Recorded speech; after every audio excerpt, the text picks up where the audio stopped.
Everyone, welcome to इन्फ्लुएंसिया। तो आज की क्लास में जो है नॉन पैरामेट्रिक जो है क्लास को आगे प्रोसीड करेंगे। लास्ट क्लास में हम लोगों ने एम्पेरिकल डिस्ट्रीब्यूशन देखा था।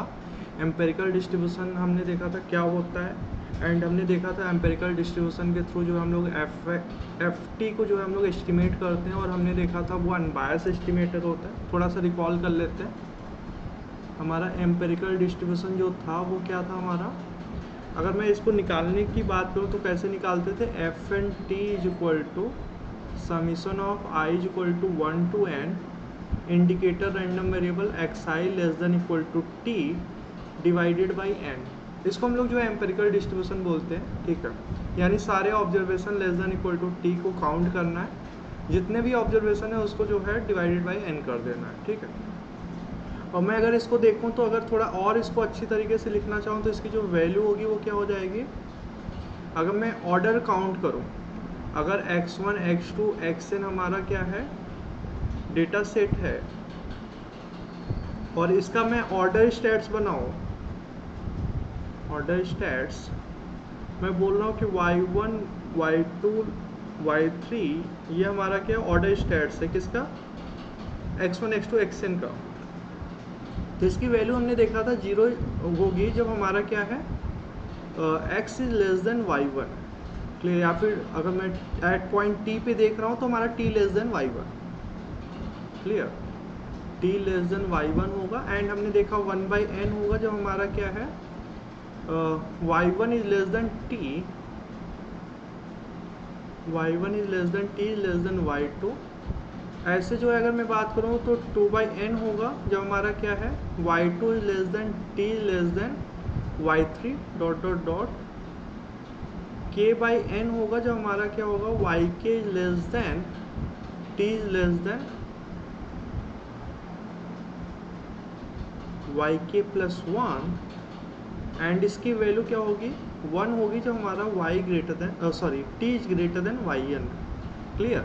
अब बात आती है सर, इसका जो जंप है, जंप डिसकंटिन्यूटी है या जो हाइट है वो 1/n क्यों ले रहे हैं। ये डाउट आना चाहिए कि इसकी हाइट जो है वो हमारा क्या है, हमेशा जो है मैं क्या ले रहा हूँ, 1/n ले रहा हूँ। तो क्या ऐसा जरूरी है, हाँ बोलो, क्या ऐसा जरूरी है हाइट 1/n रहे, ऐसा जरूरी नहीं है, क्लियर। यहाँ मैंने जो ऑर्डर स्टेट्स लिया है इसको ऑब्जर्व करो, मैंने स्ट्रिक्ट ऑर्डर स्टेट्स लिया है, क्लियर। अगर हमारा order states strict order states है तो इस केस में हम लोग इसको जो है एफ एन टी को क्या बोलेंगे, F N T is step function,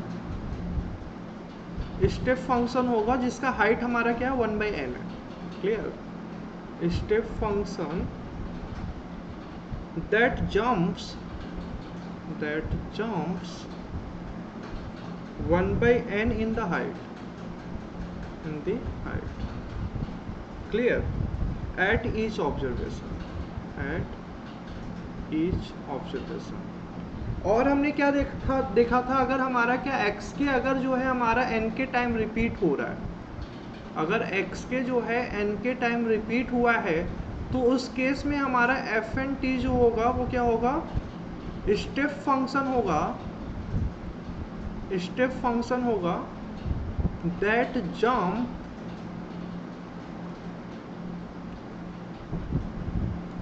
nk/n at xk, यानी xk पे जो है nk/n के थ्रू जो है जंप करेगा, यानी जो हाइट होगी उस केस में nk/n होगी। इसमें कोई प्रॉब्लम तो नहीं है, जल्दी बता दो, क्लियर। अब जरा एक चीज़ बताना, और हमने क्या देखा था कि जो हमारा इंडिकेटर रैंडम वेरिएबल है X I less than equal to T, ये हमने देखा था बर्नौली फॉलो करता, विथ पैरामीटर की बात करूँ तो एफ ऑफ टी होता है, क्लियर। यानी मैं इससे हम लोग बोल सकते हैं कि n टाइम्स जो एफ एन टी है वो हमारा क्या फॉलो करता है, बाइनोमियल फॉलो करता है n comma F of T. क्यों फॉलो करता है, क्योंकि हमारा जो है एक्स आई जो है क्या है, इंडिपेंडेंट ऑब्जर्वेशन, क्लियर। तो इससे हम लोग जो है बोल सकते हैं ये बाइनोमियल होगा। एंड देन हमने देखा था कि ये जो एफ एन टी होता है वो कन्वर्ज करता है एफ ऑफ टी पे, इन प्रोबेबिलिटी भी करता है, इन ऑलमोस्ट श्योरली भी करता है। ये सारी चीज़ें हम लोगों ने लास्ट क्लास में देखा था। Expected value of F N T की बात करें तो इसकी जो वैल्यू होती है वो हमारा एफ ऑफ टी के बराबर होती है, एग्जैक्टली बराबर होती, टेंड नहीं करता है, क्लियर। ये एफ ऑफ टी के बराबर होता है।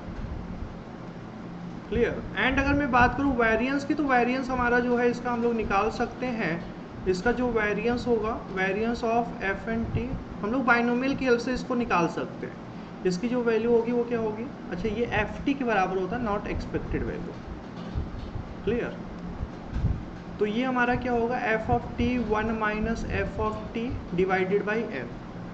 और हमने क्या देखा था कि अगर मैं प्रोबेबिलिटी निकालूं किसका, एफ एन एक्स माइनस का एफ एक्स का ग्रेटर देन एप्सिलॉन की प्रोबेबिलिटी की बात करूं, तो ये हमारा जीरो की ओर टेंड होता है as N tends to infinity. ये हमारा प्रोबेबिलिटी कन्वर्जेंस का भी डेफिनेशन है। क्लियर। एंड अगर मैं बात करूं क्या, under root N F N x minus F x, इसका जो डिस्ट्रीब्यूशन होता है वो नॉर्मल डिस्ट्रीब्यूशन होता है with parameter 0 comma F x into 1 minus F x. Clear. और हमने क्या देखा था, जो एफ एन एक्स है वो ऑलमोस्ट श्योरली कन्वर्ज करता है किस पे, एफ एक्स पे। और हमने क्या देखा था कि जो सुप्रीमम वैल्यू है, सुप्रीमम ओवर एक्स अगर ले रहे हैं, F N x minus F X का जो डिफरेंस है, इसकी जो वैल्यू होती है वो जीरो की ओर टेंड होती है फॉर ऑल एक्स। क्लियर। और हमने क्या देखा था, ये एफ एन एक्स एक हमारा क्या है, एफ एन एक्स हमने क्या देखा था कि ये एक स्टेप फंक्शन है। क्लियर। अगर मैं बात करूं एफ एन एक्स जो है एक स्टेप फंक्शन है। क्लियर। स्टेप फंक्शन है, इसका क्या मतलब है, स्टेप फंक्शन है, या फिर इसको बोल सकते हैं ये डिस्ट्रीब्यूशन फंक्शन है किसका, डिस्क्रीट रैंडम वेरिएबल का। Clear. That is distribution function है किसका, distribution function of discrete random variable. Clear. Discrete random variable. और हमने देखा था इसकी डिस्क्रीट रैंडम वेरिएबल के डिस्ट्रीब्यूशन फंक्शन की सारी प्रॉपर्टी यहाँ पे होल्ड करेगी। जैसे एफ ऑफ माइनस इन्फिनिटी जो होगा वो 0 होगा। और क्या होगा, एफ एन इन्फिनिटी पे देखेंगे तो इसकी वैल्यू 1 होगा। ये राइट कंटिन्यूअस होगा। क्लियर। और अगर मैं बात करूँ जंप डिसकंटिन्यूटी जो होगा, जंप डिसकंटिन्यूटी जो होगा वो काउंटेबल होगा। क्लियर। जंप डिसकंटिन्यूटी की बात करें क्या, जो होगा वो काउंटेबल होगा। क्लियर। और अगर मैं बात करें क्या, ये स्ट्रिक्टली इंक्रीजिंग फंक्शन नहीं होगा, ये इंक्रीज करेगा only by jump. Strictly increasing जो होगा ओनली बाय जंप होगा, ओनली बाय जंप होगा। क्लियर। और कोई प्रॉपर्टी हम लोगों ने देखा था क्या, बोलो। एंड देन मैंने क्वांटाइल की डेफिनेशन बताई थी, जो क्वांटाइल होता है वो कैसे निकालते हैं। क्लियर। फिर हमने जो है क्वांटाइल देखा था, क्वांटाइल क्या होता है। क्लियर। क्वांटाइल अगर हमको निकालना है तो क्वांटाइल के लिए हमको क्या करना पड़ेगा, P N X less than equal to X की जो प्रोबेबिलिटी देखना पड़ेगा, उसकी प्रोबेबिलिटी क्यू देखना पड़ेगा, and probability of X greater than equal to X, इसकी प्रोबेबिलिटी को 1 माइनस क्यू से बड़ा देखना पड़ेगा। क्लियर। अगर ऐसा हो रहा है तो मैं बोलूँगा Q is quantile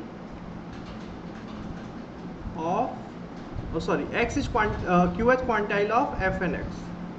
clear. Q जो होगा, एक्स जो होगा, X is Q H quantile of F N X. ये सारी चीज़ें हम लोगों ने कल लास्ट क्लास में देखा था। क्लियर। तो आज हम लोग क्या करने वाले हैं, थोड़ा और इस पे जो है देखेंगे कि इसमें और क्या हमको पता है। ठीक है। एक दो क्वेश्चन और करेंगे जो हम लोगों ने लास्ट क्लास में नहीं किया था। क्लियर। समझ पा रहे हो क्या, चलो देखते हैं क्या पता है हमको और इसके बारे में।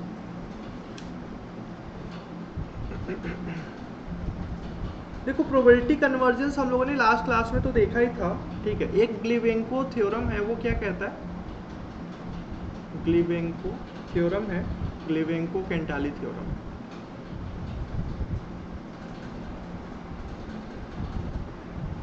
केंटाली थ्योरम ये क्या कहता है, अगर हमारा क्या है एफ एन एक्स जो है हमारा क्या है एम्पिरिकल डिस्ट्रीब्यूशन फंक्शन है, तो ये यूनिफॉर्मली कन्वर्ज करेगा किस पे, एफ एक्स पे। क्लियर। एफ एन एक्स जो होगा वो हमारा यूनिफॉर्मली कन्वर्ज करेगा। यूनिफॉर्मली कन्वर्ज करेगा इसका क्या मतलब है? इसका मतलब ये है कि अगर मैं प्रोबेबिलिटी निकालना चाहूँ किसका, supremum over all X, X belonging to real number, F N x minus F X का जो डिफरेंस है, अगर इसके ग्रेटर देन एप्सिलॉन की प्रोबेबिलिटी निकालूं तो ये हमारा एग्जैक्टली जीरो होगा as N tends to infinity. Clear? इसमें कोई प्रॉब्लम तो नहीं है? ये थ्योरम डायरेक्टली एग्जाम में पूछा गया है, गेट एग्जाम में जो है डायरेक्टली ऑप्शन में ये आया हुआ है, ठीक है। और अगर मेरे को जो है कोवेरियंस निकालना है किसके बीच में, मान लो कोवेरियंस निकालना है किसके बीच में, एफ एन एक्स और एफ एन वाई के बीच में, तो इसकी वैल्यू क्या होगी? मान लो हमको क्या निकालना है, कोवेरियंस निकालना है। कोवेरियंस ऑफ हमको निकालना है F N x comma F N Y. हमको एक्स और वाई के बीच में रिलेशन क्या है हमको नहीं पता है, लेकिन हमको कोवेरियंस निकालना है। तो इसको कैसे निकालेंगे, कोई आइडिया? कोई बता सकता है इसको कैसे निकालेंगे? आई थिंक मैंने अनअकैडमी वाली क्लास में इसको कराया हुआ है। बोलो कैसे कराया था इसको? सर एक्सपेक्टेशन से, मतलब एक्सपेक्टेशन में जो फॉर्मूला है उसका यूज किया। ओके, अगर मैं बात करूं क्या, अगर x पहले, हेलो अभी सही है, अगर x is equal to Y है तो ये इस केस में क्या हो जाएगा, वेरिएंस बन जाएगा क्या, covariance of F N x comma F N Y. इसकी जो वैल्यू होगी वो directly variance of F N X के बराबर हो जाएगा, या फिर variance of F N Y के बराबर हो जाएगा। दैट इज इसकी जो वैल्यू होगी वो क्या हो जाएगी बताओ, F x into one minus F x divided by N हो जाएगा। क्या ये सही है? इसमें कोई प्रॉब्लम तो नहीं है? बताओ सही है क्या? अगर मेरा जो है x जो है वो ग्रेटर देन y है मान लो, क्लियर, अगर x ग्रेटर देन y है तो इस केस में covariance of F N x जो होगा, f N x comma F N Y, इसकी जो वैल्यू होगी वो क्या हो जाएगी, expected value of F N x into f N y minus का क्या हो जाएगा, expected value of F N x into expected value of F N y. यही होगा क्या? हमको इन दोनों की वैल्यू पता है, एग्री करते हो? हमको क्या निकालना है, ज्वाइंट एक्सपेक्टेशन निकालना है, F N x comma F N x into f N y का एक्सपेक्टेशन निकालना है। एग्री करते हो क्या? तो अगर इसको हमको निकालना तो क्या करना पड़ेगा, पहले एफ एन एक्स को डिफाइन कर लेते हैं। एफ एन एक्स जो है वो क्या रिप्रेजेंट कर रहा है, summation of I is equal to 1 to n, क्या हो जाएगा बताओ, indicator random variable x I less than equal to x, clear, divided by n. अगर मैं एफ एन वाई की बात करूं तो f N Y this is nothing but summation of indicator random variable x I less than equal to y divided by, क्या हो जाएगा बताओ, डिवाइडेड बाई एन। सही है क्या? इसमें कोई प्रॉब्लम, कोई समस्या तो बोल सकते हो? सही है? हेलो, क्लियर है क्या? Yes sir. अब अगर इसको यस अब अगर इसको सॉल्व करना चाहते हैं, प्रोडक्ट करना चाहते हैं तो कैसे निकालेंगे बताओ? अगर मैं बात करूं f N x into f N Y, इसकी जो वैल्यू होगी वो क्या होगी बताओ, क्या हो जाएगा? Sir expectation of indicator random variable expectation हो जाएगा और f N x into f N y की बात कर रहा हूँ, एक्सपेक्टेशन नहीं अप्लाई कर रहा हूँ।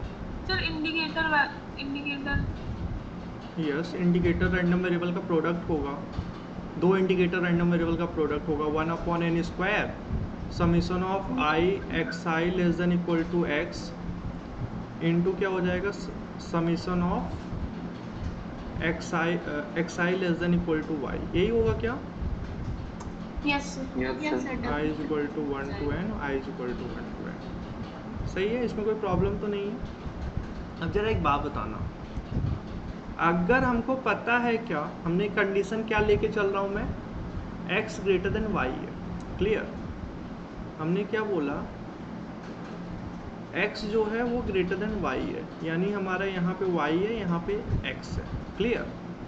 तो मैं अगर बात करूँ क्या indicator random variable xi less than equal to x, इसकी वैल्यू क्या होगी 1 होगी जब हमारा क्या है x लेस देन x है, xi लेस देन x है, 0 होगी अदरवाइज। क्लियर? और मैं अगर indicator random variable xi less than equal to y की बात करूँ तो इसकी वैल्यू क्या होगी 1 होगी जब हमारा क्या है xi less than equal to y है, 0 है अदरवाइज। क्या ये बात सही है क्या? जल्दी बता दो, एग्री करते हो? सही है कि नहीं सही है? Yes sir. अब जरा बताना, दोनों का अगर मैं प्रोडक्ट करूंगा तो दोनों का प्रोडक्ट क्या आएगा? दोनों का प्रोडक्ट क्या आएगा हमको?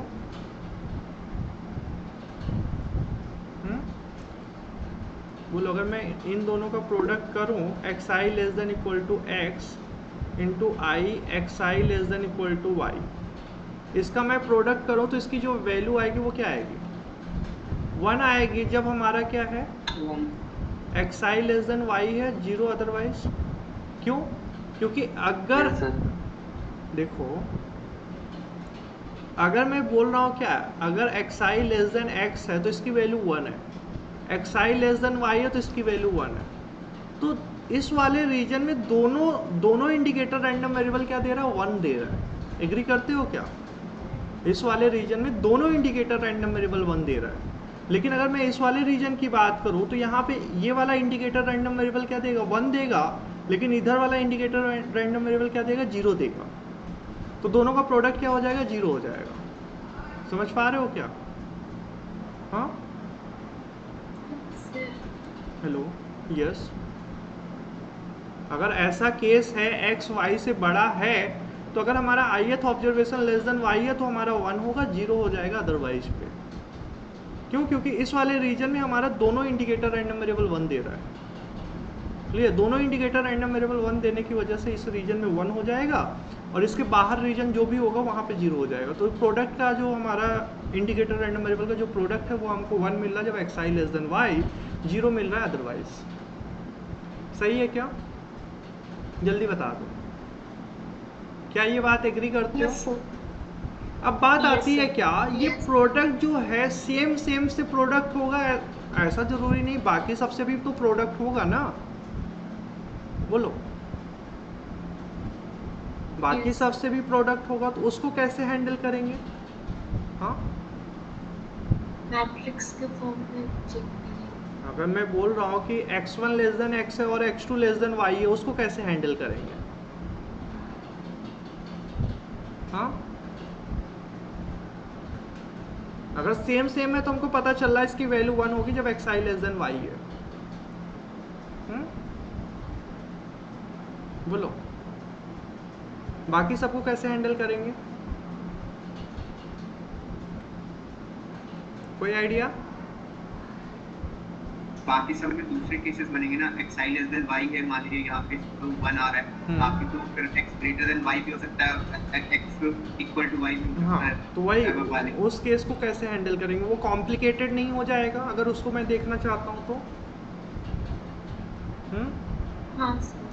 वो कॉम्प्लिकेटेड हो जाएगा। ये मेथड हम लोग लगा सकते, कोई प्रॉब्लम नहीं है, लेकिन प्रॉब्लम यहाँ पे ये आ रहा है, summation of i is equal to 1 to n indicator random variable xi less than equal to y divided by n। ये एक टर्म तो बन रहा है, दूसरा टर्म डबल समीशन के फॉर्म में आएगा, जो कि हमारा क्या है x1 लेस देन x है, x2 लेस देन y हो जाए, x2 लेस देन x है, x1 लेस देन y हो जाए। क्लियर? बहुत सारे टर्म आएंगे, उसको हैंडल करना डिफिकल्ट टास्क हो जाएगा। हम लोग इस मेथड से कर सकते, कोई प्रॉब्लम नहीं है, लेकिन वो ये मेथड थोड़ा कॉम्प्लिकेटेड सा दिख रहा है, इसको जो है एक्सपेंड करना और इसको जो है देखना कि इसकी वैल्यू क्या आ रही है। तो बात आती है कि सर अब क्या करें? एक तो दिमाग में ये आ रहा था, लेकिन ये दिमाग में लगाने से जो है तो हमको प्रॉब्लम हो रही। तो हमने क्या बोला, डायरेक्ट अगर हमको कोवेरियंस ऑफ fn(x, fny) निकालना तो डायरेक्ट जो डेफिनेशन है वो यहाँ पे अप्लाई कर दें। हाँ, fn(x) और fny की वैल्यू अप्लाई कर दे तो कोई प्रॉब्लम नहीं होनी चाहिए यहाँ पे। हाँ, अगर मैं यहाँ पे डायरेक्ट वैल्यू रख दूँ 1/n summation of indicator random variable xi less than equal to x, और क्या हो जाएगा summation of indicator random variable xi less than equal to y divided by n। सही है क्या? i is equal to 1 to n, i is equal to 1 to n। अब देखो यहाँ से फ़ायदा क्या होगा, यहाँ से फ़ायदा ये होगा 1/n² बाहर आ जाएगा, सही है क्या। Covariance of summation of indicator random variable xi less than equal to x, और क्या हो जाएगा summation of i is equal to 1 to n indicator random variable xi less than equal to y, सही है क्या, बताओ एग्री करते हो। अब देखो यहाँ पे क्या हो रहा है, n वेरिएबल का सम है, हाँ यहाँ भी n वेरिएबल का सम है। अब जरा एक बात बताना, अगर मेरे पास ये पता है x1 x2 xn इंडिपेंडेंट है, अगर ये इंडिपेंडेंट है तो क्या मैं ये बोल सकता हूँ कि जो इंडिकेटर रैंडम वेरिएबल है x1 less than equal to x, indicator random variable x2 less than equal to y, ये दोनों आपस में इंडिपेंडेंट होंगे। बोलो indicator random variable x2 less than equal to x, indicator random variable x1 less than equal to y, ये जो होंगे आपस में इंडिपेंडेंट होंगे। क्यों, क्योंकि x1 x2 xn इंडिपेंडेंट है तो उसका फंक्शन जो होगा वो भी इंडिपेंडेंट होगा। क्या ये बात एग्री करते हो, जल्दी बता दो। ये हमारा ये फंक्शन ऑफ x1 है, ये फंक्शन ऑफ x2 है, ये फंक्शन ऑफ x2 है, ये फंक्शन ऑफ x1 है, तो ये आपस में इंडिपेंडेंट ही होगा ना, क्लियर है क्या। यानी जो डायगोनल एलिमेंट है वो हमको जो है मिलेगा, बाकी जो नॉन डायगोनल एलिमेंट है वो हमारा क्या हो जाएगा, जीरो हो जाएगा। क्या ये बात एग्री करते हो क्या, हेलो जल्दी बता दो। Yes sir, yes sir. यानी मैं बात करूं क्या 1/n² summation of i is equal to 1 to n indicator random variable xi less than equal to x, इसका कोवेरियंस टर्म मिलेगा, ठीक है, covariance term indicator random variable xi less than equal to x comma indicator random variable xi less than equal to y, सही है। हमने क्या देखा कि जो हमारा डायगोनल टर्म था, clear, x1 less than equal to x, x1 less than equal to y, ये हमारा जो है कोवेरियंस मतलब मिलेगा। और अगर x1 less than equal to, अगर मैं इसको मैट्रिक्स फॉर्म में लिखूँ, क्लियर, तो हमारा क्या यहाँ पे क्या आ रहा है, x1 less than equal to x, x1 less than equal to y, ये मिलेगा। लेकिन मैं बात करूँ x1 less than equal to x, x2 less than equal to y, ये वाला देखूंगा तो ये वाला कोवेरियंस जो है जीरो हो जाएगा। क्यों, क्योंकि इंडिपेंडेंट है। x1 less than equal to x, xn less than equal to y, वो जीरो हो जाएगा। ऐसे x2 less than equal to x, x1 less than equal to y, वो जीरो हो जाएगा। क्लियर है क्या। यानी जो डायगोनल टर्म है, ठीक है, वो हमको मिलेगा कोवेरियंस के फॉर्म में, बाकी हमारा क्या हो जाएगा, जीरो हो जाएगा। क्लियर, समझ पा रहे हो क्या। इसको पहले ओपन कर दो एंड देन जो सेम है वो हमारा जो है कोवेरियंस के फॉर्म में मिलेगा, और जो डिफरेंट है वो हमारा इंडिपेंडेंट की वजह से जीरो हो जाएगा। क्लियर है क्या, जल्दी बता दो। अब इसका एक्सपेक्टेशन देखना हमारे लिए इजी है, क्लियर, इसका एक्सपेक्टेशन देखना हमारे लिए इजी है। क्यों, covariance of indicator random variable xi less than equal to x comma indicator random variable क्या हो जाएगा, xi less than equal to y। अगर इसकी बात करूं तो expected value of indicator random variable xi less than equal to x into indicator random variable xi less than equal to y minus expected value of indicator random variable xi less than equal to x into expected value of indicator random variable xi less than equal to y। सही है क्या, बताओ क्या ये बात agree करते हो। सही है, मैंने कोवेरियंस की डेफिनेशन लगा दी। अब हमने देखा कि ये जो प्रोडक्ट है xi less than equal to x into expected into indicator random variable xi less than equal to y, इसकी जो वैल्यू आ रही है 1 आ रही है। जब हमारा क्या है, अगर मैं जो है x को पहले ले रहा हूँ, y को बाद में ले रहा हूँ, कौन सा केस लेके चल रहा था मैं, अगर x बाद में है एंड y पहले है, यानी x y से बड़ा है। अगर मैं ये ले रहा हूँ सर, यहाँ हाँ यस सर, यहाँ पे double summation sir double summation जो था सर n² कैंसिल आउट हो गया है। डबल समीशन जो है कहाँ पे, डबल समीशन कहाँ पे, एक ही समीशन बचेगा ना। कैसे आया बताऊँ क्या, ये सर थोड़ा डाउट था। चलो देखो,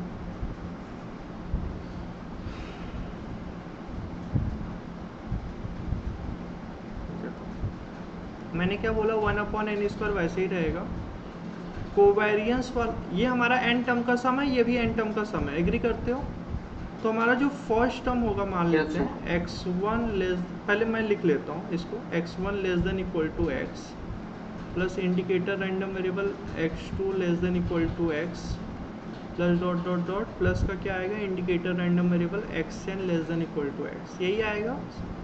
अगर सेकंड वाले की बात करूँ तो क्या आएगा, indicator random variable x1 less than equal to y plus का indicator random variable x2 less than equal to y plus dot dot dot plus का indicator random variable xn less than equal to y, यही होगा। देखो first term हमारा independent नहीं होगा, इसलिए हमको क्या मिलेगा, कोवेरियंस मिलेगा। Clear, covariance of indicator random variable x1 less than equal to x comma indicator random variable x2 less than equal to x1 less than equal to y। Clear. अब first term बाकी सबके साथ जब हमारा covariance बनाएगा, first term इसके साथ covariance आएगा जो कि 0 हो जाएगा, क्यों, क्योंकि इंडिपेंडेंट है। फर्स्ट टर्म का लास्ट टर्म के साथ कोवेरियंस देखेंगे तो 0 हो जाएगा, क्यों, क्योंकि इंडिपेंडेंट है। सही है। अब हमको सेकेंड टर्म को देखना है। सेकेंड टर्म फर्स्ट टर्म के साथ इंडिपेंडेंट है, 0 हो जाएगा। सेकेंड टर्म का सेकेंड टर्म के साथ कोवेरियंस आएगा, covariance of indicator random variable x2 less than equal to x comma indicator random variable x2 less than equal to y। Clear. और बाकी सबके साथ कोवेरियंस 0 हो जाएगा तो वो 0 लिख देंगे। xn का x1 के साथ 0, xn का x2 के साथ 0, xn का xn के साथ कोवेरियंस मिलेगा। क्लियर है क्या, समझ में आया कैसे लिखा था मैंने? Yes. बोलो। अब मैं इसको जो है क्या समीशन के फॉर्म में नहीं लिख सकता हूँ, 1/n² summation of i equal to 1 to n covariance of indicator random variable xi less than equal to x comma indicator random variable xi less than equal to y। सही है। Yes. अब हमको जो है इस ith वेरिएबल का मैं covariance निकालना चाहता हूँ, तो हमने बोला कि ये दोनों का प्रोडक्ट जो होगा, अगर मैं y छोटा ले रहा हूँ x बड़ा ले रहा हूँ, फर्स्ट वाला इंडिकेटर रैंडम वेरिएबल बोल रहा है कि यहाँ पे 1 होगा। क्लियर। सेकेंड वाला इंडिकेटर रैंडम वेरिएबल बोल रहा है कि यहाँ पे 1 होगा, तो दोनों की वैल्यू 1 होगी तभी हमारा इंडिकेटर वैल्यू 1 देगा ना। तो दोनों की वैल्यू 1 कब हो रही, जब हमारा क्या है, xi less than equal to y है। अगर xi less than equal to y है तो फर्स्ट इंडिकेटर रैंडम वेरिएबल भी 1 देगा, सेकंड इंडिकेटर रैंडम वेरिएबल भी 1 देगा। एग्री करते हो? एंड 0 हो जाएगा अदरवाइज। क्लियर, सही है। यानी इसका अगर मैं एक्सपेक्टेशन लिखूंगा, indicator random variable xi less than equal to x indicator random variable xi less than equal to y, इसकी जो वैल्यू होगी वो क्या हो जाएगी, 1 into this probability, 1 into probability of xi less than equal to y, that is f of y। Clear है क्या? जल्दी बता दो, एग्री करते हो? अब अगर ये fy है तो यहाँ पे वैल्यू उठा के रख दो। ये हमारा क्या f ऑफ y है, प्रोडक्ट का एक्सपेक्टेशन क्या है, f ऑफ y, एंड इसका जो एक्सपेक्टेशन है वो क्या है, एक्सपेक्टेड वैल्यू ऑफ क्या हो जाएगा, ये हमारा fx बना देगा ना, और ये हमारा fy बना देगा। सही है क्या, fx into f of y। Yes sir. Agree करते हो? अब यहाँ पे उठा के रख दो। अगर ये हमारा i से इंडिपेंडेंट है तो हम लोग क्या ये बोल सकते हैं कि ये हमारा n टाइम्स आएगा, वो n कैंसिल आउट हो जाएगा, यानी f of y minus f of x into f of y divided by n हो जाएगा। जल्दी बता दो, सही है। ये कब आया, जब हमारा क्या है, x ग्रेटर देन y है। हाँ, जब x ग्रेटर देन y है तो ये आया। तो अगर हमारा x लेस देन y हो जाए तो क्या हो जाएगा, covariance of indicator random variable या फिर fnx कॉमा fny, अगर मैं इसकी वैल्यू देखूंगा तो क्या हो जाएगा बताओ, बोलो। इसकी वैल्यू देखूंगा तो क्या हो जाएगा, f of x minus F x into f y. वहाँ पे एफ वाई माइनस आ रहा था, यहाँ पे क्या हो जाएगा, एफ एक्स हो जाएगा। क्यों, क्योंकि मैं एक्स को वाई से रिप्लेस कर दे रहा हूँ। बोलो, अगर मैंने क्या निकाला, x इक्वल टू वाई के लिए निकाला तो हमने देखा क्या आया, f x into 1 minus F x by n आया। x ग्रेटर देन y के लिए हमने प्रॉपर सॉल्व किया तो हमने देखा क्या आया हमारा, x ग्रेटर देन y के लिए देखा तो यहाँ पे y आ रहा है, f ऑफ y आ रहा है, f y में से जो है सब्ट्रैक्ट हो रहा है। क्लियर? तो अगर मैं x लेस देन y के लिए सॉल्व करना चाहूँगा तो सेम अप्रोच से सॉल्व करना पड़ेगा, जहाँ पे y आ रहा है तो वहाँ पे x आ जाएगा। सही है क्या? यानी for all x comma y के लिए अगर मैं डिफाइन करूँ covariance of F N x comma F N Y, this is nothing but क्या आएगा, मिनिमम ऑफ, सॉरी क्या हो जाएगा, F of minimum of X comma Y, F of minimum of X comma Y minus F x into F of Y divided by M. क्या ये सही है क्या? जल्दी बताओ। Yes, sir.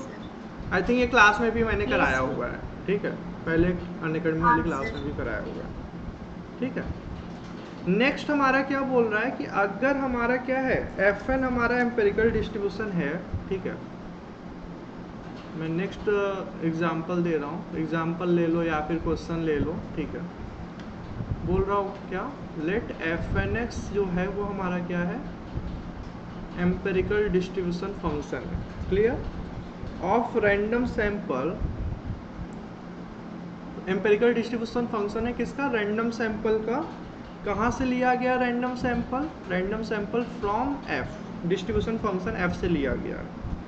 देन हमको चेक करना है क्या कि probability of mod f N x minus F x, इसका जो मॉडुलस वैल्यू है वो ग्रेटर देन, अगर मैं एप्सिलॉन बाई 2 रूट एन लूँ, एप्सिलॉन बाई 2 रूट एन लूँ,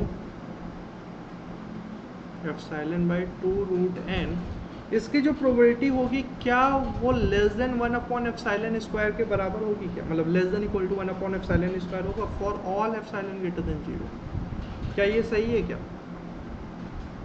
चेक करो क्या ये स्टेटमेंट ट्रू है या फॉल्स है, क्योंकि ऑप्शन में ऐसा ऑप्शन दिया जा सकता है ना, बोलो ऑप्शन में ऐसा ऑप्शन दिया जा सकता है। हाँ, अगर इसको सॉल्व करना है तो कैसे करेंगे बताओ, बोलो अगर मेरे को इसको सॉल्व करना है कैसे अप्रोच करेंगे, आइडिया बताओ।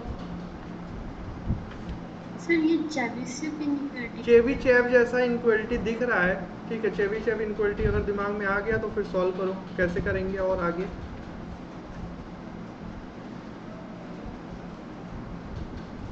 हमको एफ एन एक्स का एक्सपेक्टेशन पता है, एफ एक्स है, यानी हमारा एक्स माइनस म्यू तो ऑलरेडी दिया हुआ है, हाँ दिया हुआ है ना,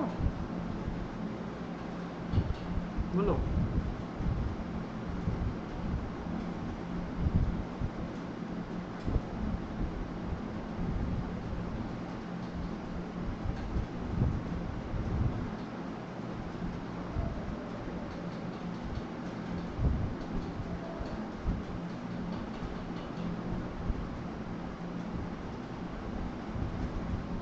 वेरिएंस निकालना हूँ बस इसका। वेरिएंस भी हमको पता है, एफ एन एक्स का वेरिएंस भी पता है, yes,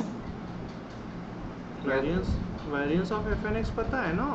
हमको क्या पता है, चेबीशेव इनक्वालिटी क्या होता है, एक probability of modulus of x minus expected value of x, इसका अगर मैं ग्रेटर देन एप्सिलॉन की प्रोबेबिलिटी देखूं तो ये क्या होता है, less than variance of x divided by epsilon square, यही होता है क्या, यानी यहाँ पे एक्स का वेरिएंस आएगा और यहाँ पे जो भी है वहाँ पे स्क्वायर होके डिवाइड में आएगा, यही होता है, बोलो। yes, sir. तो इसके अकॉर्डिंग क्या हो जाएगा बताओ। बहुत सिंपल केस है, देखो डायरेक्ट चेबीशेव लगाना है, ठीक है, चेबीशेव लगा के उसको जो है मैक्सिमाइज करना है। देखो जरा चेक करो, अगर मैं इसको देखो बहुत अच्छा, मतलब ऐसे ऑप्शन दिए जाएंगे तो तुमको वेरीफाई करना आना चाहिए। मैंने क्या बोला, f N x minus F x greater than equal to epsilon by 2 root N, इसको अगर मेरे को सॉल्व करना तो क्या हो जाएगा, less than variance of F N x होगा, डिवाइडेड बाई इसका स्क्वायर आएगा, जल्दी बता दो, डिवाइडेड बाई इसका स्क्वायर आएगा, यानी एप्सिलॉन स्क्वायर बाई 4n, यही आएगा क्या, जल्दी बता दो। Yes, sir. अब हमको Yes. Variance of F N x की जो वैल्यू है वो क्या है, हमको f x into 1 minus F x divided by n, divided by क्या है एप्सिलॉन स्क्वायर बाई 4n, यही है क्या? यानी हमने क्या ऑब्जर्व किया, 4 times F x into 1 minus F x divided by epsilon square, यही आ रहा है क्या? जल्दी बता दो। Yes sir. अब जरा देखना, हमने अभी क्या Yes, दिखाया, probability of modulus of F N x minus F x greater than equal to epsilon by 2 root N, इसको हमने देखा कि ये छोटा आ रहा है किससे, 4 times F x 1 minus F x divided by epsilon square से छोटा आ रहा है। एग्री करते हो क्या? अब जरा एक बात बताना, मेरे को क्या पता है एफ एक्स जो है वो बाउंडेड है 0 से 1 के बीच में, क्या ये बात एग्री करते हो? इसको मैं थोड़ी देर के लिए पी ले लूँ तो कोई दिक्कत नहीं है, हाँ पी हमारा क्या प्रोबेबिलिटी ऑफ सक्सेस है, क्लियर? तो मैं अगर एफ ऑफ पी अगर मैं बनाऊँ पी इंटू 1 माइनस पी, क्यों? क्योंकि हमको इसी की मैक्सिमम वैल्यू फाइंड करनी है ना। हमने क्या बोला, पी इंटू 1 माइनस पी एक फंक्शन है जो कि किसके बराबर है, F x into 1 minus F x के बराबर है। क्या ये बात एग्री करते हो क्या? तो अगर मैं इस फंक्शन की बात करूं तो इस फंक्शन का ग्राफ कैसा होगा, या फिर इसका इंक्रीजिंग डिक्रीजिंग बिहेवियर कैसा होगा बताओ? अगर मैं इस फंक्शन का ग्राफ बनाऊं तो कैसा ग्राफ बनेगा बताओ? p इक्वल टू 0 पे क्या है, 0 है। अगर मैं 1 की बात करूं तो 1 पे क्या है, 0 है। एंड अगर 1/2 पे बात करूं तो इसका मैक्सिमा मिलेगा। क्या ये बात एग्री करते हो? यानी इसका ग्राफ कुछ ऐसा होगा। क्या ये बात सही है? यानी हम लोग यहाँ से ये बोल सकते हैं एफ ऑफ पी की जो वैल्यू होगी, हाँ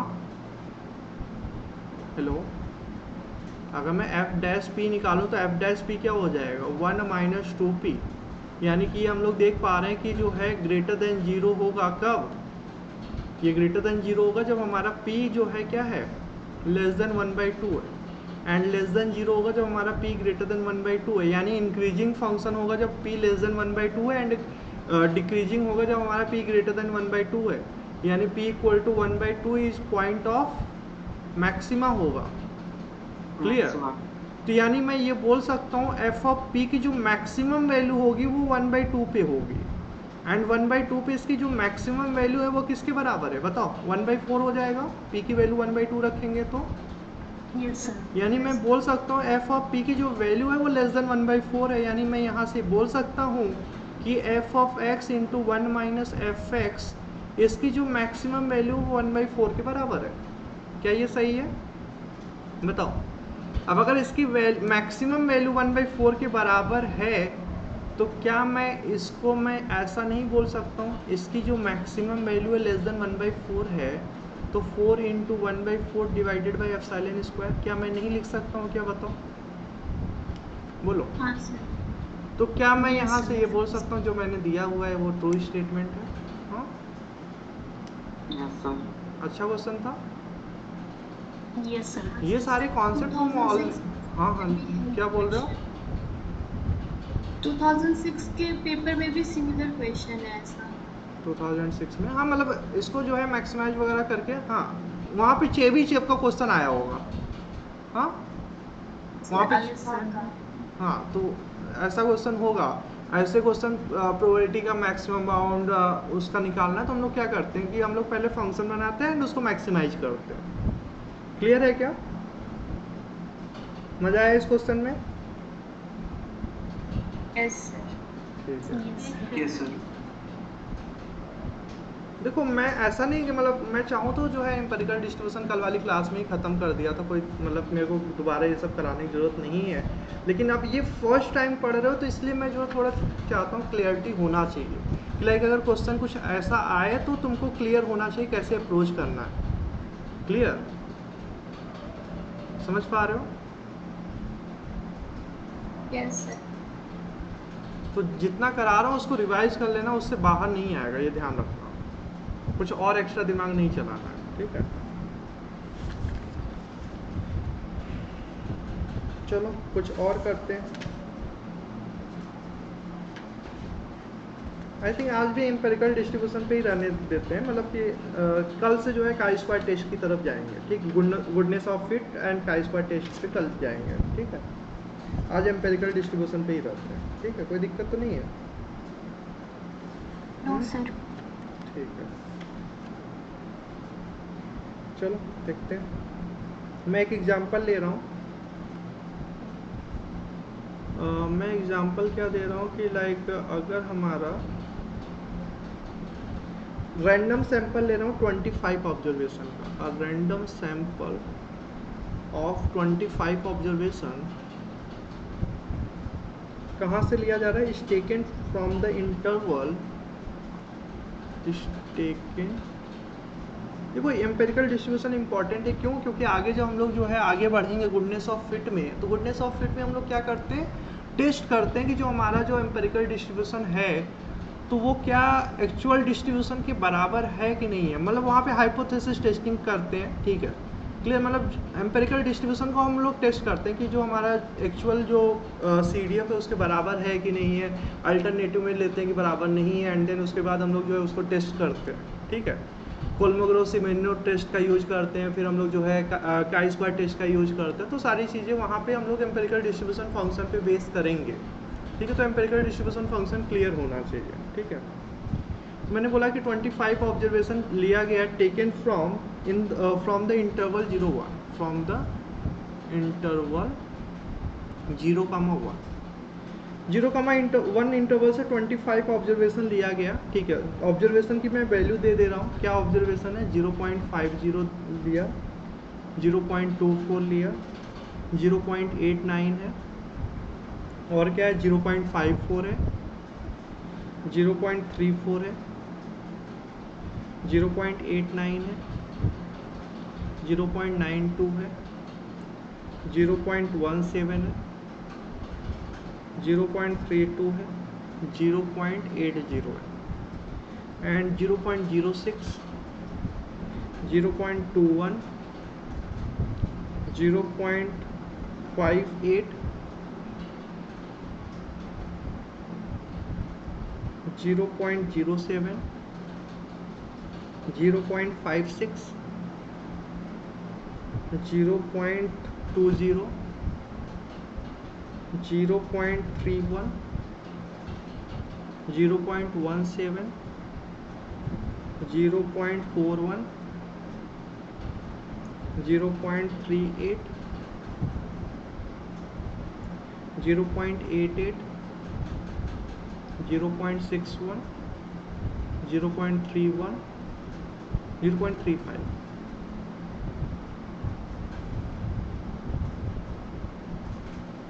(0.35), 0.06 एंड 0.90। ये हमको जो है क्या दिया जा रहा है? जो ऑब्जर्वेशन लिया गया, कहाँ से लिया गया? 0-1 इंटरवल से लिया गया, ठीक है। अब हमको क्या करना है? एम्पेरिकल डिस्ट्रीब्यूशन फंक्शन निकालना है, क्लियर। हमको क्या करना है? एम्पेरिकल डिस्ट्रीब्यूशन फंक्शन निकालना है। इसका एम्पेरिकल डिस्ट्रीब्यूशन फंक्शन क्या होगा, एंड देन हमको क्या करना है? उसके बाद हमको इसका जो है क्या निकालना है?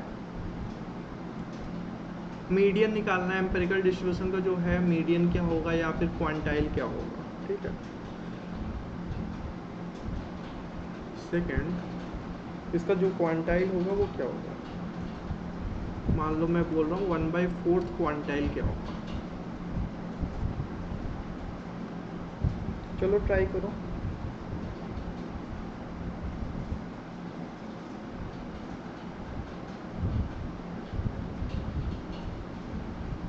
वन बाई 2h क्वांटाइल क्या होगा?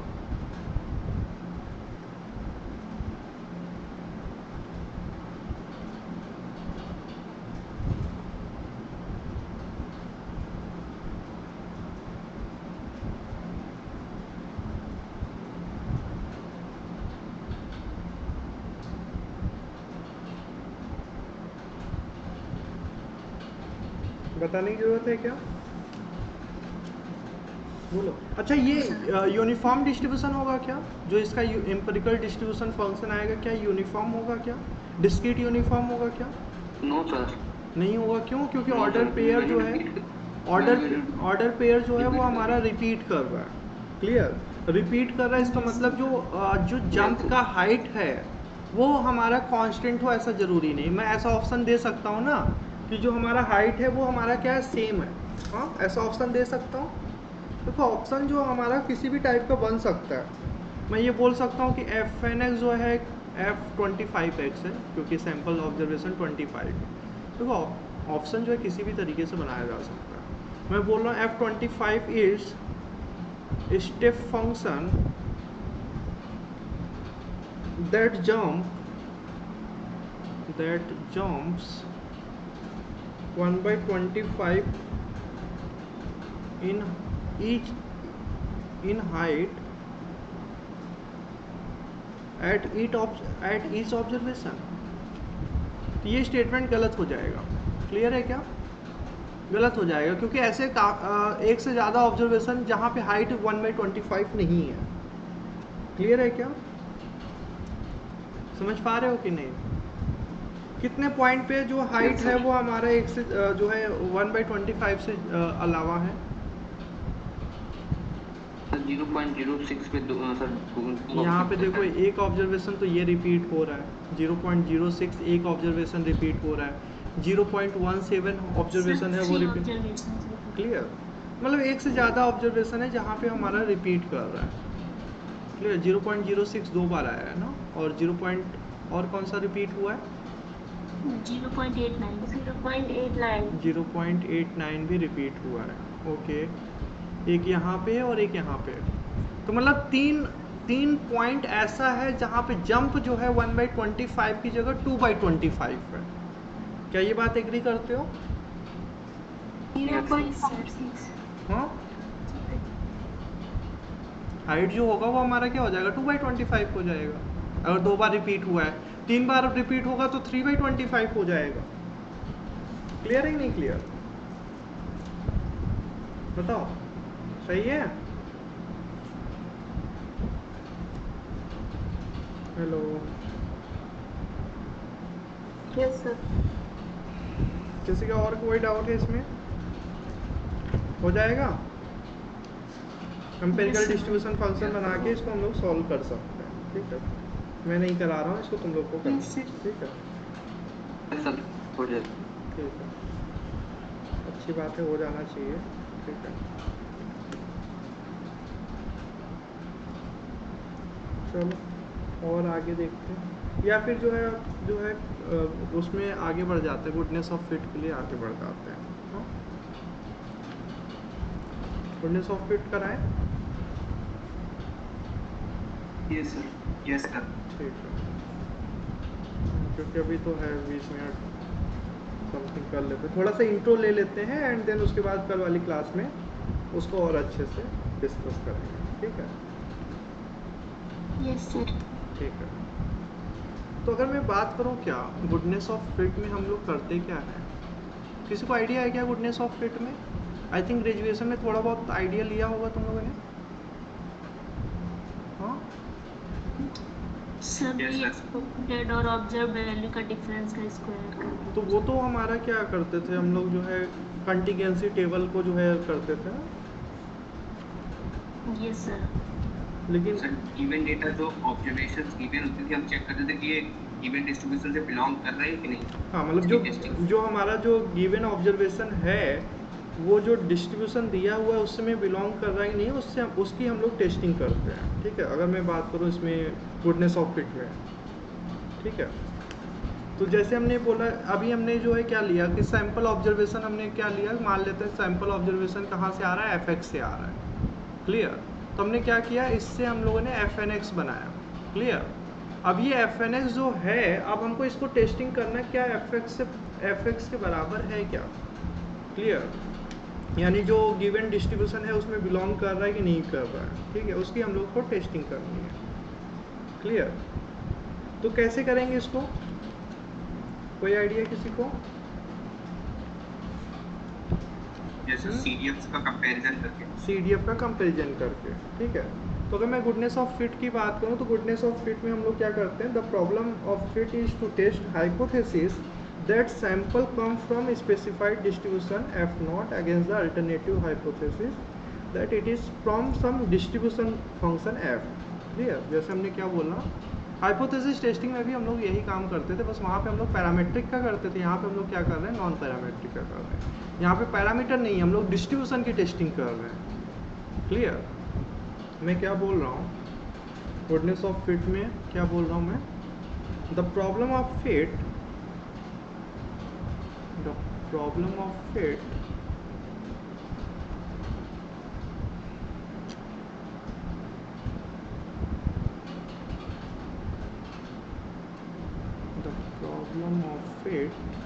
नोट्स बनाने के चक्कर में थोड़ा टाइम लग रहा है, कोई दिक्कत नहीं होनी चाहिए I think. The problem of fit is to test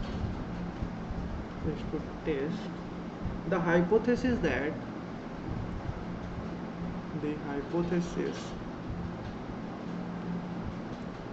the sample comes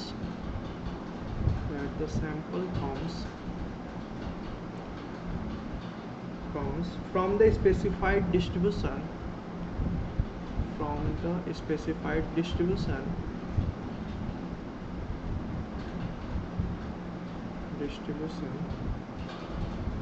f naught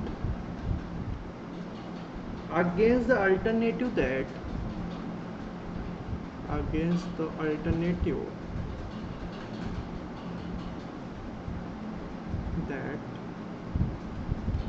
it is from some other distribution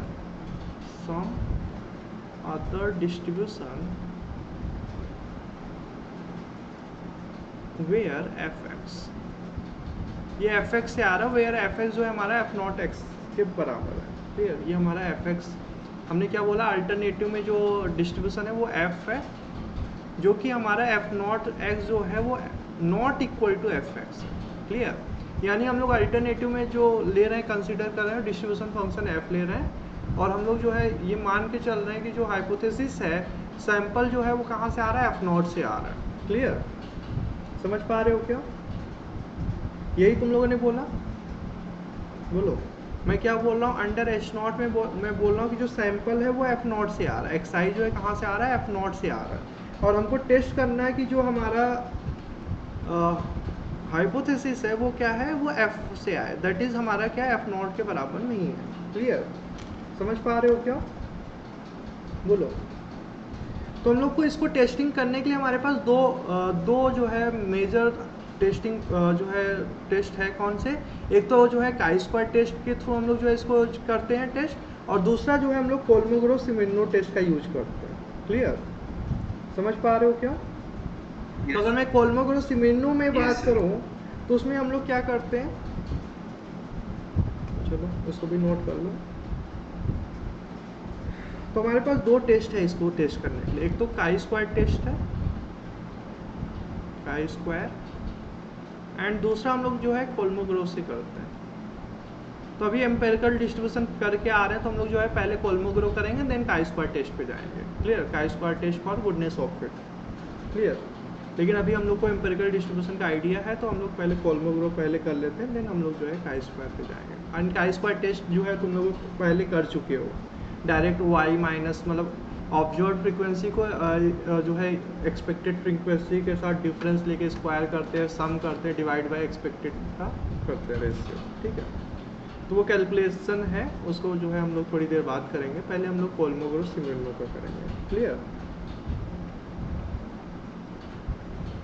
तो अगर मैं बात करूँ क्या, एच नॉट जो है हमारा क्या है, अंडर एच नॉट जो है, since H naught concerns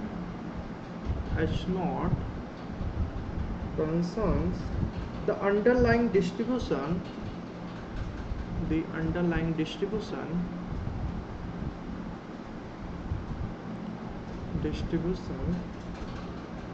of the xi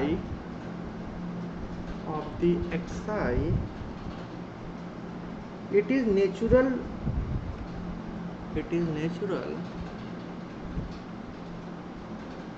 to compare the U statistic. It is natural to compare the U statistic. U statistic किसी को आइडिया है क्या होता है? U statistic estimator of GF equal to fx। मैं u statistic estimator ले रहा हूँ किसके लिए, gf फंक्शन के लिए, जो कि क्या है fx के बराबर है, ठीक है। With the specified distribution function, with the specified distribution function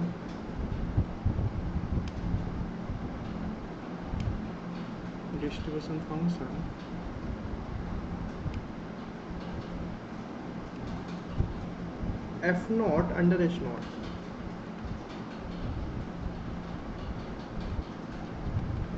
clear. और जो अगर मैं बात करूं क्या, यू स्टैटिस्टिक अगर तुमको आइडिया नहीं है तो यू स्टैटिस्टिक जो डिस्ट्रीब्यूशन फंक्शन के लिए होता है वो एम्पिरिकल डिस्ट्रीब्यूशन फंक्शन ही होता है, ठीक है। अगर चाहते हो तो मैं यू स्टैटिस्टिक का डेफिनेशन करा सकता हूँ, ठीक है, ठीक है। आइडिया ले लो यू स्टैटिस्टिक क्या होता है, क्योंकि डायरेक्ट जो है मैं बोल दूँ कि यू स्टैटिस्टिक जो एफ के लिए होगा वो डायरेक्टली मैं अगर मैं एम्पिरिकल बोल रहा हूँ तो कैसे है, तो उसके पीछे का रीजन जो है वो देख सकते हो, ठीक है। अगर मैं बात करूँ क्या, you statistic for distribution function fx, अगर मैं इसके लिए अगर यू स्टैटिस्टिक की बात करूं तो this is nothing but fnx के बराबर होता है, क्लियर। अब बात आती है कि ये कैसे होता है, तो इसके पीछे का अगर रीजन जानना है तो हमको यू स्टैटिस्टिक क्या होता है इसको हमको पहले पता करना पड़ेगा। हाँ देखो, अंडर एच नॉट में तो हमको पता है कि एफ नॉट एक्स है, क्लियर। अंडर एच नॉट में जो है हम लोग को पता है कि एफ नॉट है, क्लियर। लेकिन मैं अगर बात करूं क्या इसके लिए एफ एक्स के लिए जो हमारा यू स्टैटिस्टिक है जो कि एफ एन एक्स है, उसको मैं कैसे बोल रहा हूँ कि एफ एन एक्स के बराबर है, तो इसके पीछे का रीजन ये है।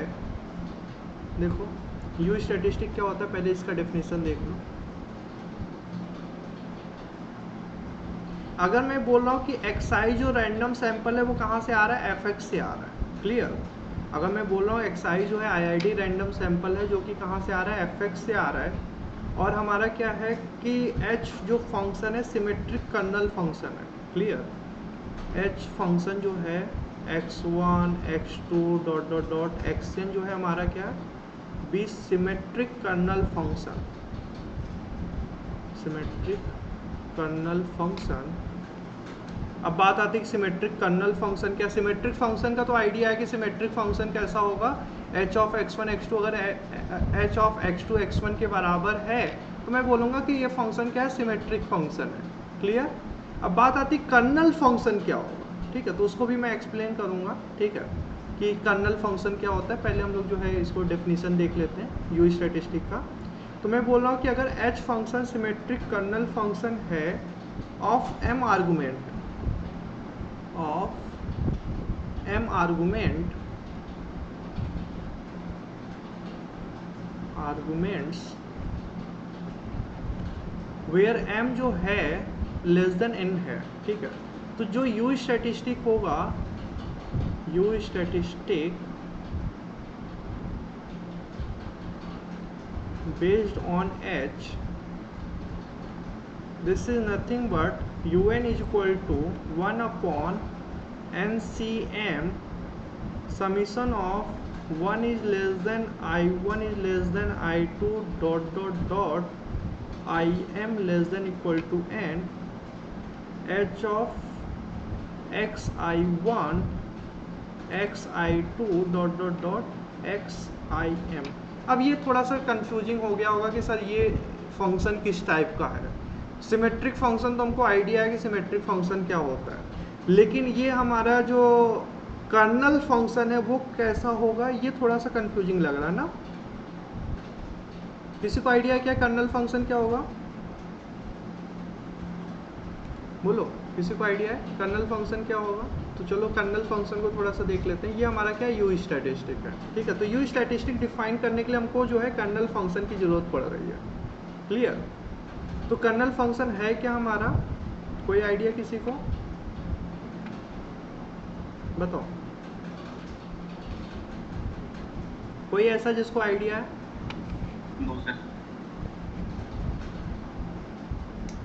सर ग्रुप थ्योरी में सुना था कर्नल जैसा कुछ, क्या सुना था वहाँ पे ग्रुप थ्योरी में, सर कुछ याद नहीं है क्योंकि ओके सर जो 0 पे मैप करता होगा वो मैपिंग वो मैपिंग को आइडेंटिटी में मैच करता है। Okay,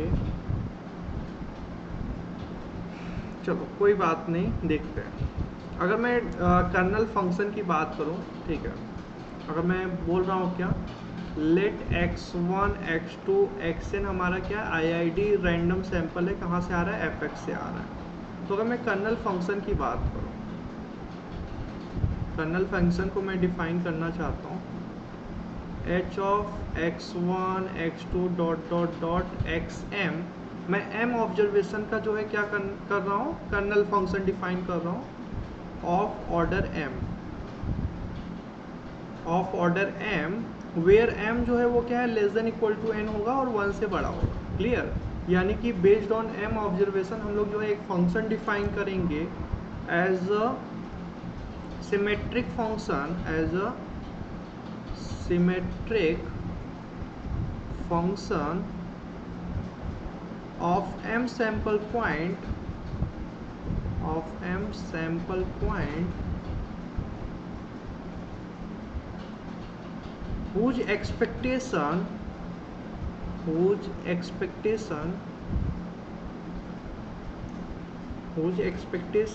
equal to the population parameter of interest, whose expectation equal to the population parameter of interest, यानी कि पॉपुलेशन पैरामीटर में जो हमारा इंटरेस्ट है उसके लिए हम लोग जो है एक फंक्शन डिफाइन करेंगे, जिसको मैं कर्नल फंक्शन डिफाइन कर रहा हूँ, और वो कर्नल फंक्शन क्या होगा, एक सिमेट्रिक फंक्शन होगा और जिसका एक्सपेक्टेशन जो होगा वो पॉपुलेशन पैरामीटर के बराबर होगा। क्लियर, अगर मैं बोल रहा हूँ कि थीटा जो है पॉपुलेशन पैरामीटर है, इसमें हमारा इंटरेस्ट है, तो थीटा के लिए अगर मैं एक फंक्शन डिफाइन करूँ सिमेट्रिक फंक्शन, और अगर वो अनबायस हो जाए, क्लियर, तो वो हमारा क्या हो जाएगा, एक कर्नल फंक्शन हो जाएगा। समझ पा रहे हो क्या, जल्दी बता दो, एग्री करते हो, बताओ। अगर मैं डिफाइन करना चाहता हूँ, जैसे मैंने क्या बोला कि जो है हमने मीन को मैं जो है एस्टिमेट करने के लिए एक फंक्शन डिजाइन करना चाहता हूँ, ठीक है, तो मीन को एस्टिमेट करने के लिए अगर मेरे को कर्नल फंक्शन डिफाइन करना, तो मैं क्या कर सकता हूँ, बिल्कुल कर सकता हूँ। कैसे करूँगा बताओ, 1/n समेशन ऑफ xi, हम लोग को देख पा रहे हैं ये क्या है, एक अनबायस एस्टिमेटर है, प्लस हम लोग का ये क्या है, एक सिमेट्रिक फंक्शन है। बोलो, तो मैं क्या ये बोल सकता हूँ कि ये कर्नल फंक्शन होगा, बोलो, क्लियर है नहीं क्लियर, यस समझ पा रहे हो, यस ठीक है। अब जरा एक बात बताना, अगर मेरा इंटरेस्ट जो है वेरिएंस ऑफ एक्स को एस्टिमेट करना है, क्लियर, अगर मेरा इंटरेस्ट वेरिएंस ऑफ एक्स को एस्टिमेट करना, जैसे कि मैंने इसको डिफाइन किया क्या, 1/2 x1 माइनस x2 का स्क्वायर, मतलब दो ऑब्जर्वेशन पे बेस्ड जो वेरिएंस ऑफ एक्स का फार्मूला होगा वो यही होगा क्या, क्योंकि हमको पता है xi माइनस x बार का स्क्वायर यही होगा। टू ऑब्जर्वेशन पे बेस्ड सैंपल वेरिएंस होगा वो यही आएगा ना, 1/2 माइनस 1 वो 1 हो जाएगा। क्या ये बात एग्री करते हो, यानी ये हमारा क्या हो जाएगा, summation of xi minus x1 plus x2 divided by 2 इसका स्क्वायर, एग्री करते हो। एंड जब इसको मैं सॉल्व करूंगा तो क्या हो जाएगा, जल्दी बता दो, 1/4 बाहर हो जाएगा, summation of x1 minus x2 का स्क्वायर, मतलब समीशन को अगर मैं बाहर ले लूँ तो x1 माइनस x2 स्क्वायर हो जाएगा plus x2 minus x1 square हो जाएगा। क्या ये बात एग्री करते हो क्या, एंड ये 2 टाइम्स आ जाएगा, तो हमारा क्या हो जाएगा, ये क्या हो जाएगा, 1/2 टाइम x1 माइनस x2 का स्क्वायर। क्या ये बात एग्री करते हो क्या, बोलो, ये हमारा सैंपल वेरिएंस है। तो अगर मैं इसका एक्सपेक्टेशन लूँगा, एक्सपेक्टेशन ऑफ एस स्क्वायर किसके बराबर आएगा, पॉपुलेशन वेरिएंस के बराबर आएगा, यानी वेरिएंस ऑफ एक्स के बराबर आएगा।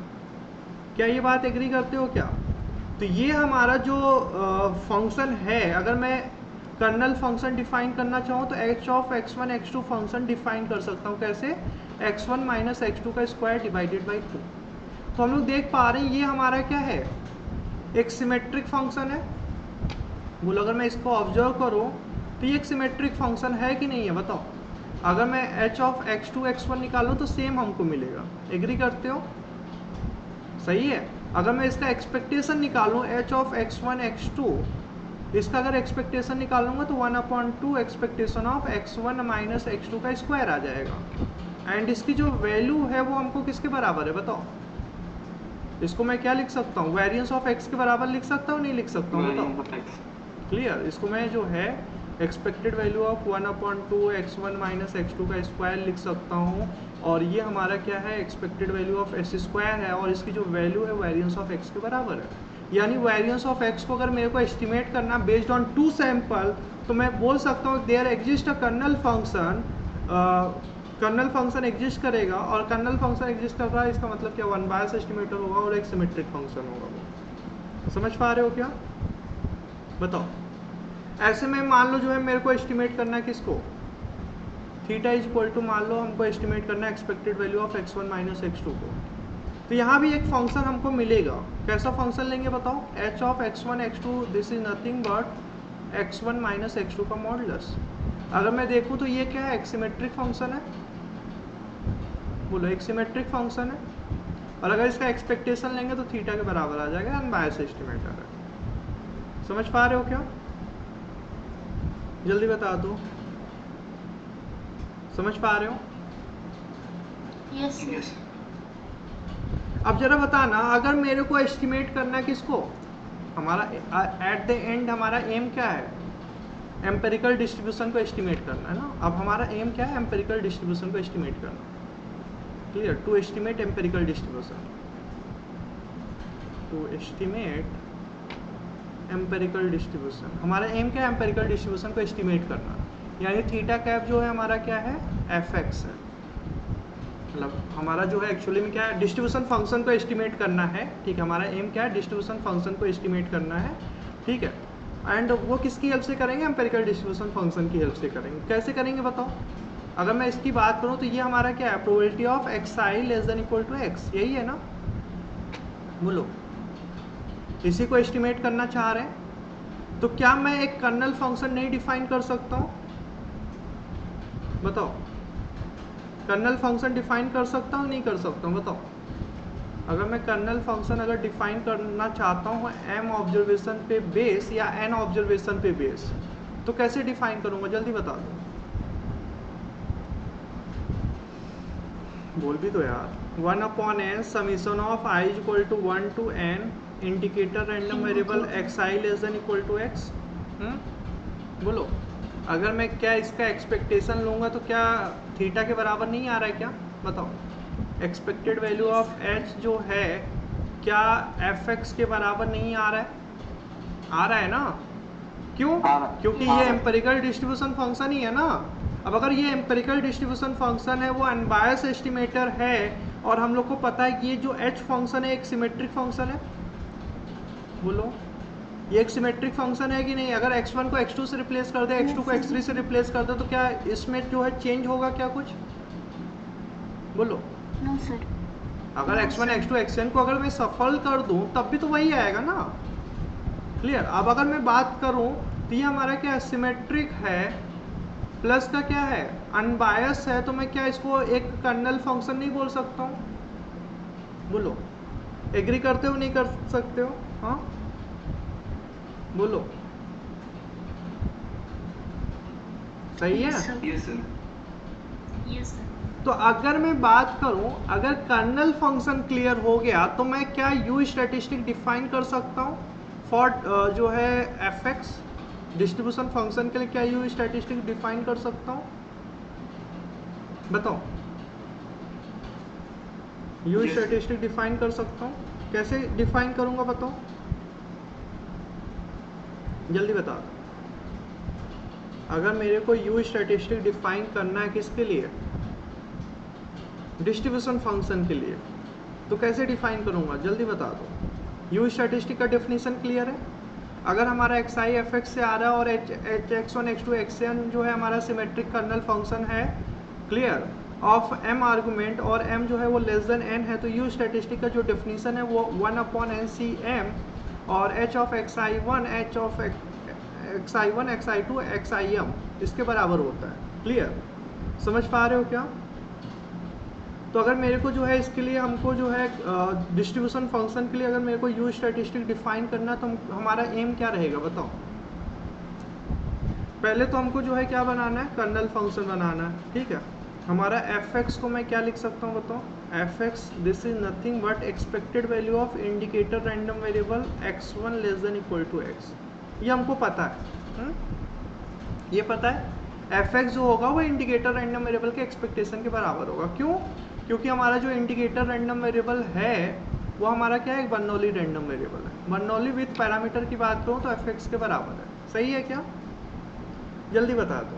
फिर सेकंड हमारा पॉइंट क्या है बताओ, सेकंड हमारा यू स्टैटिस्टिक डिफाइन करना है। हाँ, तो अगर मैं यू स्टैटिस्टिक डिफाइन करना चाहता हूँ एन ऑब्जर्वेशन पे बेस, तो यू स्टैटिस्टिक का डेफिनेशन क्या है, 1/NCM, और क्या होता है, summation of 1 is less than I1 less than I2 less than dot dot dot IM less than equal to n, और यहाँ पे क्या आता है, h of xi1 xi2 dot dot dot xim, यही होता है।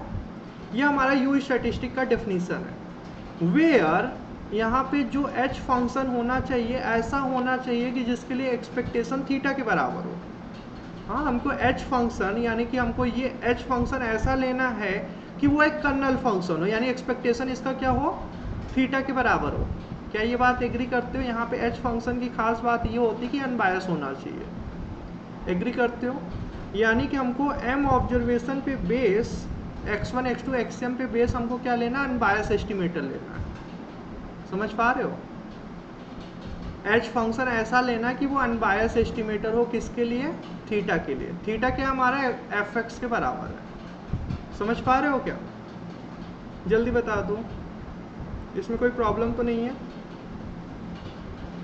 अब जरा एक बात बताना, अगर मैं m को क्या 1 अगर ले लूँ तो कर्नल फंक्शन कैसा रहेगा बताओ।